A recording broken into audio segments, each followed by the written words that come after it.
দামি হইলে অনুপস্থিত থেকেও উপস্থিত হিসেবে গণনা হয়ে যায়।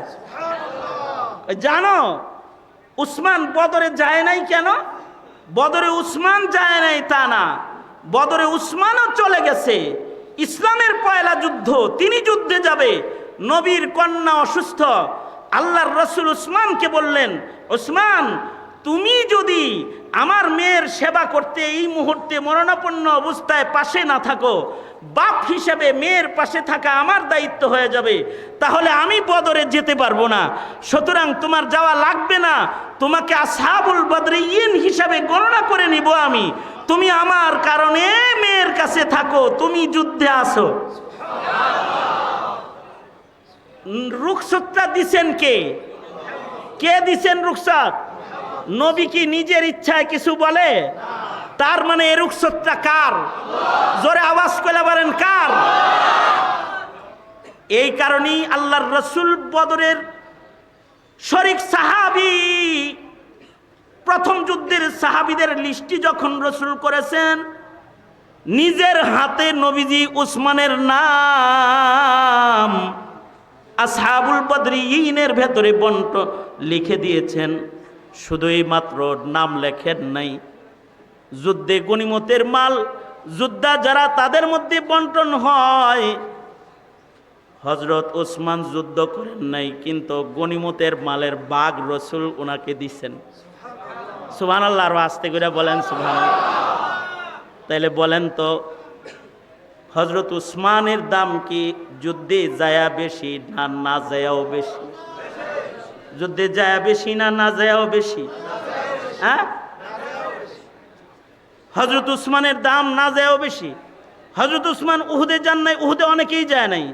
যারা গেছে তারাও নবীর কথা অমান্য করার কারণে খাতাআন যুদ্ধে ক্ষতি হইছে।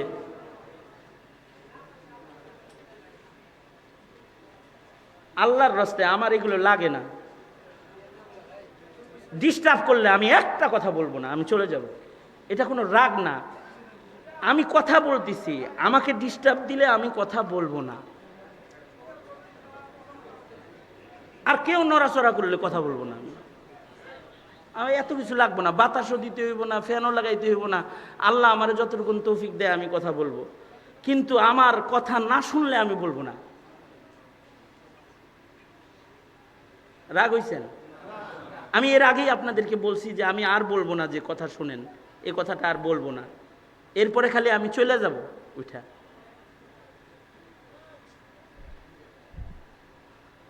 আমি এই কারণে এই গরমের মৌসুমে মসজিদ ছাড়া মাহফিল রাখি না, বাহিরের মাহফিল আমি রাখি না গরমের দিনে। কারণ গরমের দিনে মানুষের মাহফিলে বসে কথা শুনতে কষ্ট বেশি হয়, তারা ঘোরাঘুরি করে, এলোমেলো মাহফিলে বেশি হয়, আমার কথা বলতে কষ্ট হয়।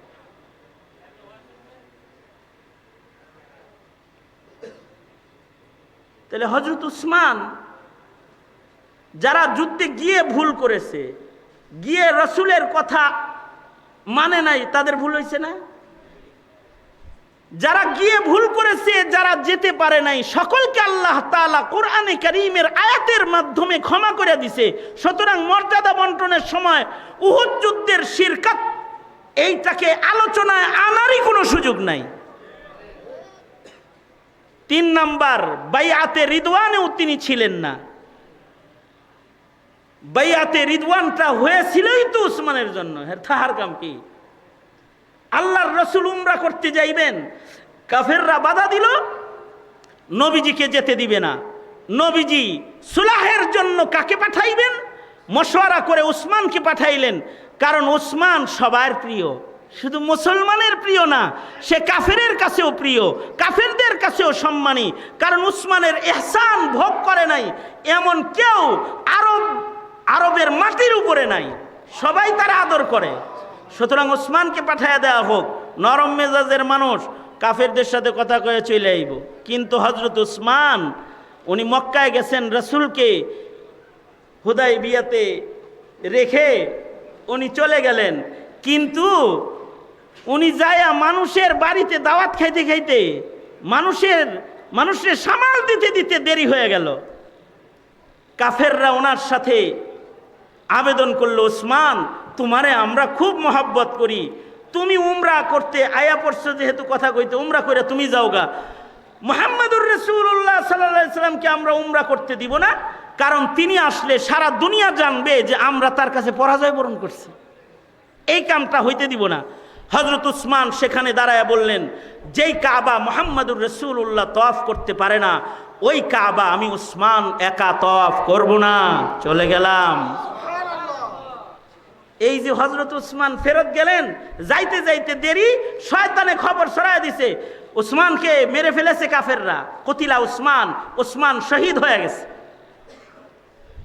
উসমানের এত দাম যে আল্লাহর রাসূল সাথে সাথে বায়াতে রিদওয়ানের জন্য হাত পেতে দিয়ে বললেন, আমি উসমানের রক্তের বদলা গ্রহণ করব।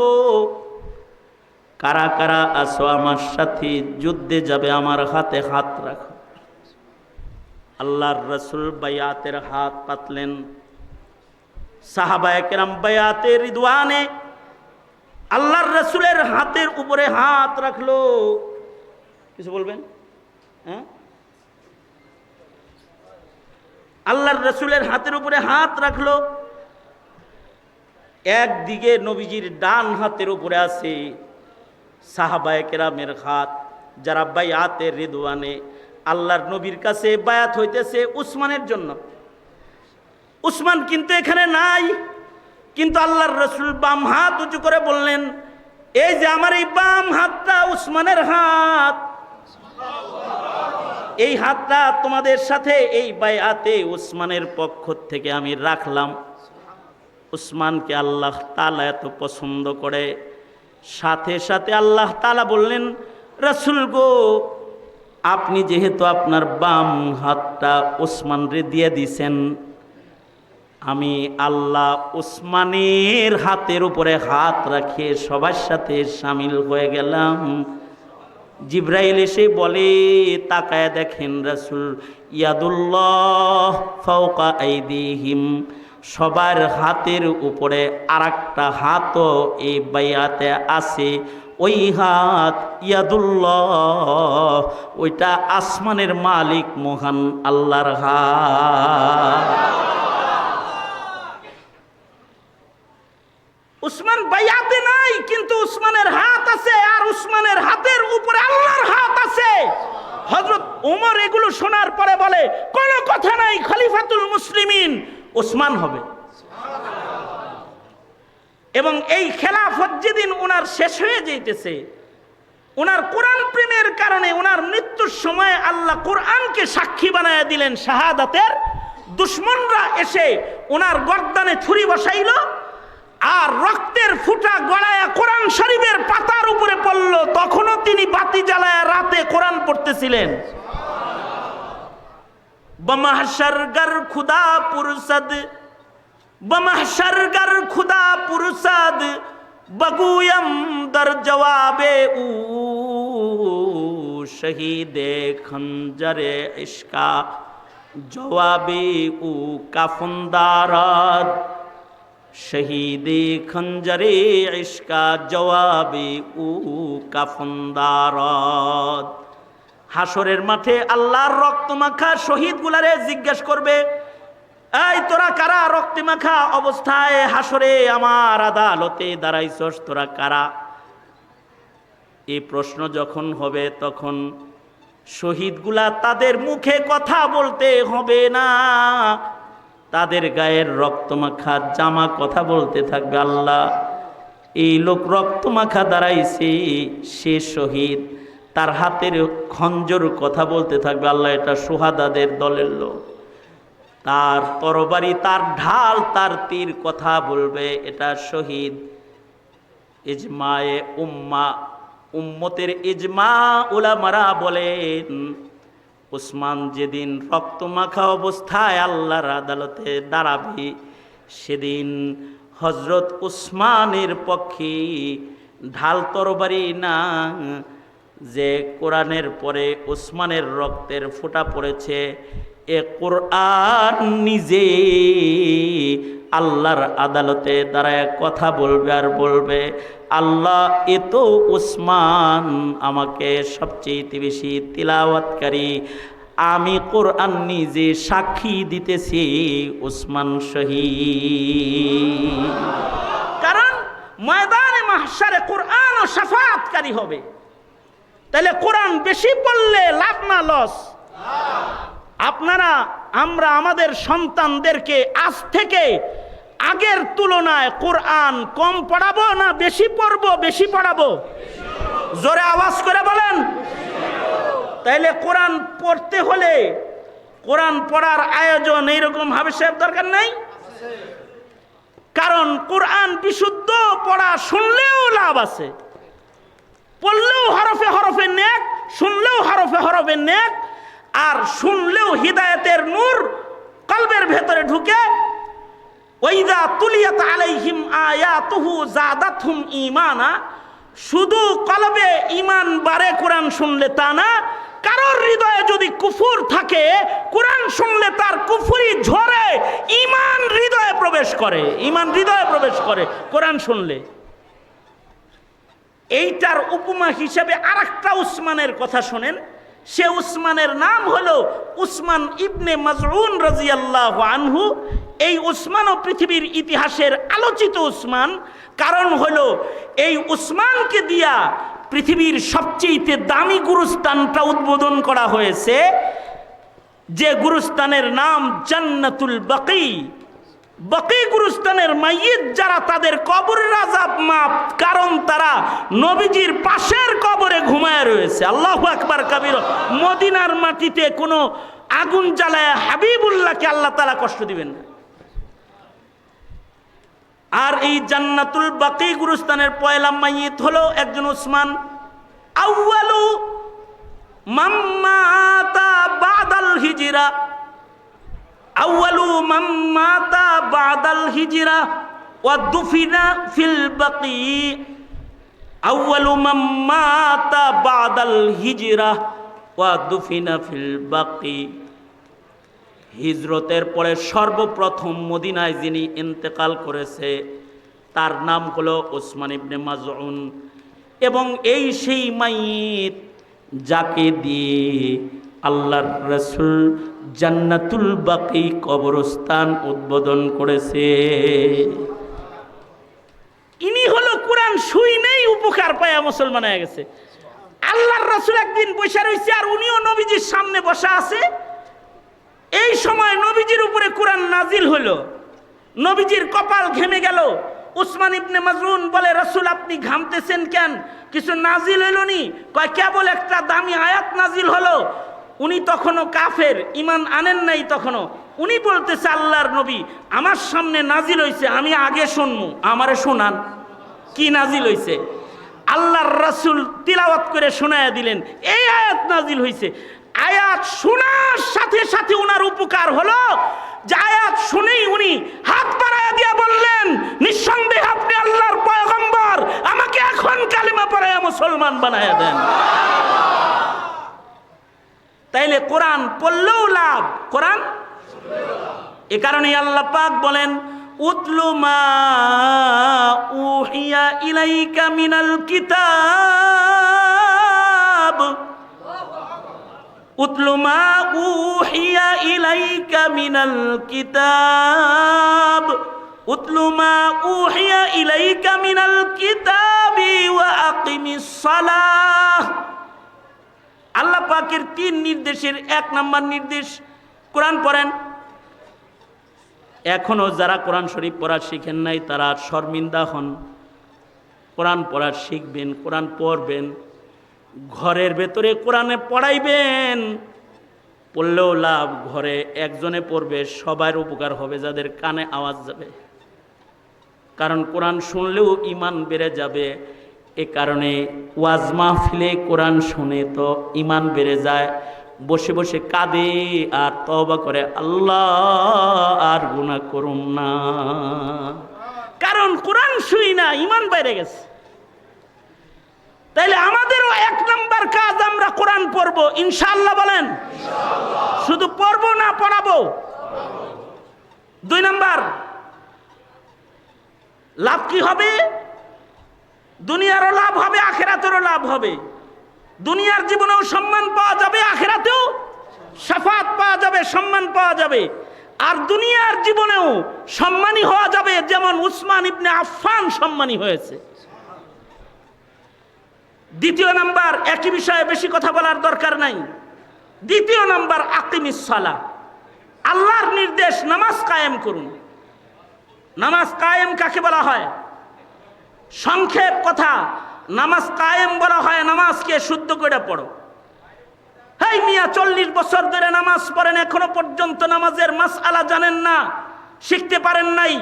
এমন এমন খেলনা নামাজ আপনাকে কে পড়তে বলেছে? এ নামাজ তো আপনার চেহারায় ছুঁড়ে মারা হবে, ফেকে মারা হবে। 2 রাকাত নামাজ শিখা তারপরে পড়েন না।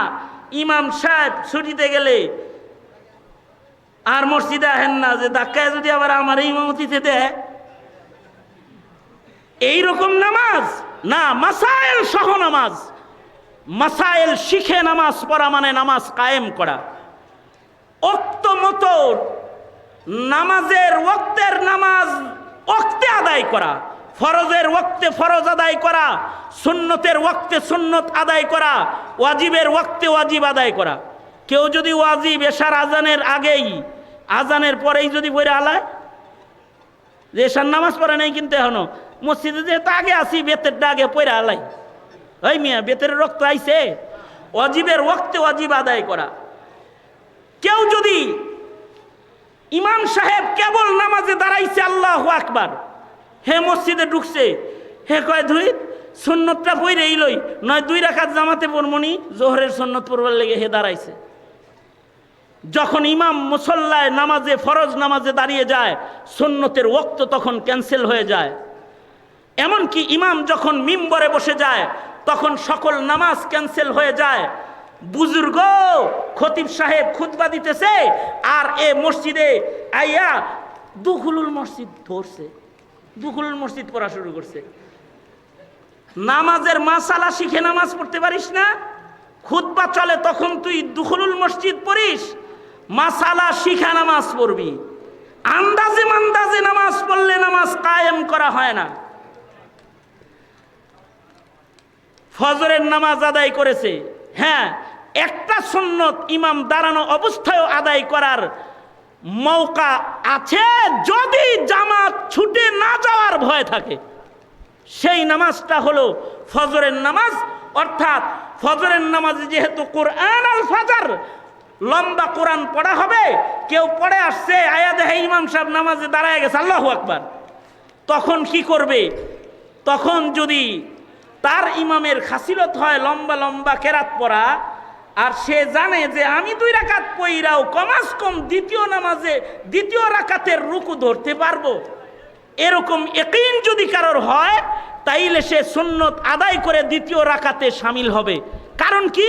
কারণ হলো ফজরের সুন্নতটা শুধু সুন্নত না, কোন কোন বর্ণনায় ফজরের সুন্নতে মুআক্কাদাকে ওয়াজিব নামাজ হিসেবে আল্লাহর রাসূল বর্ণনা করেছেন। ফজরের 2 রাকাত সুন্নতিগুলো শুধু সুন্নত না, এটা ওয়াজিব। এই কারণে ফজরের জামাত শুরু হয়ে গেলে সুন্নতটা পড়ার অনুমতি আছে। তাও কখন অনুমতি আছে? যে জামাত ছুটে না যাওয়ার নিশ্চয়তা যদি থাকে তাইলে। আচ্ছা, এবার নিশ্চয়তা নাই, তাই সুন্নত বাদ দিয়েই ফজরের নামাজটা পড়ে ফেলাইছে, কিন্তু ঘড়ির কাঁটা দেখে যে এখনো পর্যন্ত সূর্য উদয় হতে 25 মিনিট বাকি আছে। তখন মুসল্লি কি করবে? তখন এই ফাঁকা টাইমে আল্লাহর নাম নিয়া কাজা সুন্নতটা আদায় করে ফেলাবে। কি বয়ে রয়েছেন কে? কোন হবে? কারণ কি? আসর থেকে মাগরিবের মাঝখানে যেমন কোনো নামাজ নাই, ফজরের জামাত থেকে শুরু করে সূর্য উদয় পর্যন্ত কোনো নামাজ নাই। যদি কেউ নামাজ পড়ে, তার নামাজে কোনো সওয়াব হবে না, কারণ ওর নামাজটা নবীর তরিকায় মাসাইল মতো পড়ে না, ওটা ইকামতে সালাত হয় নাই। তার মানে হলো নামাজকে ওক্ত মতো আদায় করা। ইন্নাস সালাতা কানাত আলাল মুমিনিন ইন্নাস সালাতা কানাত আলাল মুমিনিনা কিতাবাম মাওকুতা। শুধুই মাত্র ওক্ত মতো না, নামাজ মসজিদে এসে পড়া। মসজিদ কেন দরকার? মসজিদে এসে নামাজ না পড়লে কোনো ফকিহ বলে নামাজ হয় না। জামাতের এত গুরুত্ব, কেউ যদি জামাতের নামাজ না পড়ে তার নামাজই হয় না, কেউ বলে। আর ফজিলত তো এত যে নামাজের জায়গায় এসে নামাজ পড়লে 27 গুণ। মুসাল্লা যায় সুজুদ মসজিদ, এখানে এসে কেউ নামাজ পড়লে 27 গুণ বেশি সওয়াব। কেউ যদি নামাজ মসজিদে না পড়ে, আল্লাহর রাসূল কয় আমার মনটা চায় তার ঘরবাড়ি শুদ্ধ জ্বালায়া দেই। আল্লাহর রাসূলের কাছে এক সাহাবী এসে বলে, ওগো আল্লাহর নবী, আমি ঘরে নামাজ পড়ার অনুমতি চাই, কারণ আমার বাড়ি এমন জায়গায় যেখানে বৃষ্টি হলে রাস্তার ভিতরে পানি জমে যায়, আমি পানি ভাঙ্গা আসতে পারি না, আমি বাড়িতে নামাজ পড়ার ইজাজত চাই, আমি বৃদ্ধ মাজুর। আল্লাহর রাসূল বললেন, ঠিক আছে যাও, আমি আসব। উপস্থিত নবী ঘরে পড়ার ইজাজত মাজুর লোকটাকেও দিতেছে না। নবীজি নিজে তার বাড়িতে গেলেন, সাহাবায়ে কেরামদেরকে নিয়ে যায় বসে আরামে নবীজি তার সাথে কথা বলতেছেন, সময় কাটাইতেছেন। এদিক দিয়ে নামাজের ওয়াক্ত হয়ে গেল। এবার রাসূলে আরবি মসজিদে নববীর দিকে তাড়াহুড়া করে যায় না। আল্লাহর রাসূল সাথের সাহাবীকে বললেন, সাহাবী এখানে আজান দাও। সাহাবী আজান দিয়ে দিল। আল্লাহর রাসূল নিজে এই মাজুর সাহাবীর বাড়িতে ইমাম হয়ে দাঁড়ায় গেলেন সবাইরে নিয়ে। নবীজি নিজে তার বাড়িতে দাঁড়ায় নামাজ পড়লেন। তার মানে জমানার পয়গম্বর যদি কোথাও নামাজ পড়ে ওটা সেজদার জায়গা হয়ে যায়। আল্লাহর রাসূল নিজে নামাজের ইমামতি করে এবার সাহাবীকে বললেন, যাইবা আমার পিছে নামাজ পড়ার লেগা। কখনো যদি বৃষ্টি হয়ে যায় তাহলে সেখানে দাঁড়ায়া আমি নামাজ পড়া গেলাম, এটা মসজিদ, এখানে নামাজ ওজরের কারণে পড়বা, মহান আল্লাহ তোমাকে 27 গুণ দিবে। তার মানে নামাজকে জায়গা মতো যায় আদায় করা, নামাজকে কাইফিয়াতে সালাত সুন্নত মাফিক আদায় করা, নিজে নামাজ পড়া অপরকে বাধ্য করা, এই সব কিছুকে বলা হয় ইকামতে সালাত। যারা ইকামতে সালাত করবে তাদেরকে আল্লাহ তাআলা ইন্নাস সালাতা তানহা আনিল ফাহশাই ওয়াল মুনকার, সকল প্রকারের ফাহেশা ও মুনকার কাজ থেকে তার নামাজ তাকে বাঁচায় রাখবে। আমাদের সমাজের ছোট ছোট বাচ্চারাও গাঞ্জুটি, মদারু আর জেনাকার আর পাপাচার হয়ে যাচ্ছে। এমনকি নাস্তিক, মুরতাদ, বেঈমান মুসলমানের ঘরের ভেতর জন্মগ্রহণ করতেছে। অপরাধ হলো তারকে সালাত, নামাজ বর্জন করার কারণে অপরাধ রাজ্যের রাজায় পরিণত হইতেছে নামাজ ছাড়ার কারণে। এ কারণে আল্লাহর নির্দেশ, ও আকিমিস সালাহ, নামাজকে মজাদার বানাইতে চাও, ওয়ালা যিকরুল্লাহি আকবার, জিকির বেশি করো, দিল সাফ হবে, নামাজে মজা আসবে, ইবাদতেও মজা আসবে। এই 3 ইবাদত মুখতাসারে আপনাদের কাছে বললাম, নির্দেশ আল্লাহ পাকের, তিলাওয়াতুল কোরআন, ইকামতে সালাত আর কাসরাতে যিকরুল্লাহ। যদি কেউ করে তাহলে আশা করা যায় তার আমলগুলো ভালো হয়ে যাবে। ভালো হইলে লাভ কি হবে? আল্লাহু ইয়ালামু মা তাসনাউন, কারণ গুনাহ করলেও আল্লাহ জানে, ধরে ফেলাবে। আর ইবাদত করলে মহান আল্লাহ জান্নাতের পুরস্কার রেখেছে, জান্নাত পাওয়া যাবে। আল্লাহ তাআলা আমাদেরকে তিলাওয়াতুল কোরআন, ইকামতে সালাত ও যিকরুল্লাহর আমল করার তৌফিক দান করুন। আওয়াজ করে জোরে বলেন আমিন। আরো জোরে আওয়াজ করে বলেন আমিন। আল্লাহ আমাদেরকে কবুল মঞ্জুর করুক, আমিন। এখন আমার মুরব্বী জুম্মাপাড়া জামিয়ার নায়েবে মুহতামিম, আমাদের সকল আর মুরব্বী উস্তাজুল আসাতিজা আখেরি দোয়ার মাধ্যমে মজলিস ইতি করবেন। আমি যা বলেছি আমল করেন। দমকা দমকি যা করছি অনলাইন থেকে কাটিয়ে দিয়েন। আর আপনারা যারা দুঃখ পাইছেন মাফ করে দিয়েন, কারণ মাজুর অসুস্থ মানুষ।